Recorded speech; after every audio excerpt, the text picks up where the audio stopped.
নওগাঁর মান্দায় ছোট গ্রাম বিলকরিলা। মাটির ভাঙা এক ঘর, উঠানে একটি বড়ই গাছ, সেখানেই বসে থাকে মুক্তা। বয়স তার 16, কিন্তু তাকে দেখলে মনে হবে 5 বছরের শিশু। বয়স আর শরীর একসঙ্গে বাড়তি রাজি হয়নি। এখনো সে হাঁটতে পারে না ঠিক মতো, তাই বড়ই গাছের নিচেই বসে থাকে সে, চোখ দুটি রাস্তার দিকে। সমবয়সীরা যখন স্কুল কলেজে যায়, বই হাতে স্বপ্ন বুনে, মুক্তা তখন অপেক্ষা করে পাশের বাড়ির ছোট শিশুদের জন্য। তারা এলে একটু হাসে, একটু খেলে, হাততালি দেয়। সারাদিন ওই সময়টুকুই তার আনন্দ। জীবন তাকে খুব তাড়াতাড়ি কষ্ট শিখিয়েছে। বাবা চলে গেছেন অনেক আগেই।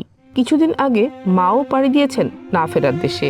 এখন একমাত্র আশ্রয় তার অসুস্থ নানি। অন্যের বাড়িতে কাজ করে কোনো মতে জোগাড় করেন খাবার। তবুও অনেক দিন 3 বেলা খাবারও জোটে না।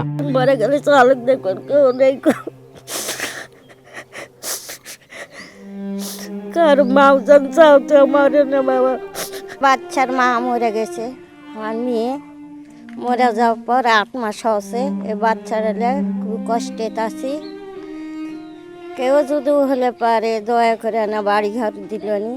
এটা মানুষের ভিটাতে থাকি, মানুষের জায়গা, আমার কোনো জায়গা জমি নেই। গ্রামের মানুষ চায় মেয়েটার একটা নিরাপদ আশ্রয় হোক, চিকিৎসা হোক, পুষ্টিকর খাবার মিলুক। মা নেই, বাবা নেই, পৃথিবীতে কেউ নেই, একদম এতিম। এখন নানির কাছে মানুষ। এখন নানি যদি মারা যায় তাহলে বাচ্চাটির কি পরিস্থিতি হবে? বাবা কে দেখবে? এখন চাই যদি অসহায় মানুষ কেউ দেখে, তাহলে দেখলো, না দেখলে সালে খুবই কষ্ট। এই মেয়ে আমার সমবয়সী, আমার বয়স 16 চলছে, 16+। আমি এখন নিউটেনে পড়ি। এখন দেখাশোনার মতন কেউ নাই। এখন এর নানি হলো কাজ কাম হলে কাজ কাম করে, না হলে ওইভাবে করে চলাফেরা করে। এলাকার মানুষ সাহায্য করলে তাদের সংসার চলে। বাচ্চা চলাফেরা করতে পারে না, আর পিরিয়ড করে নিয়ে তার নানি বয়ে বেড়ায়।